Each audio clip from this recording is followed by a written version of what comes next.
I'm going to play this slow motion clip for you just to kind of show you exactly what it looks like from my point of view as a photographer using a 120 to 300 millimeter lens on a full frame camera. We're coming in here. We're going to use this same clip as another thing to teach you timing. But right now, I just want to show you what it looks like from the photographer's point of view. We're keeping this framing, we're keeping the pattern, we're tracking the motion going all around. No matter where the horse and rider is or what they're doing, we're able to track them and they're in focus all the time.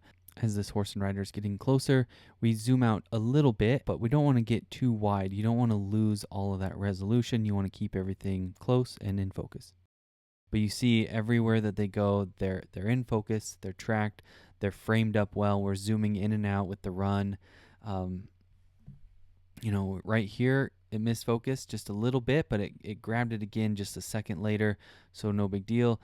And as they're coming around, we're just holding this, all the way in at 300 millimeters. We're keeping this framed up really nicely.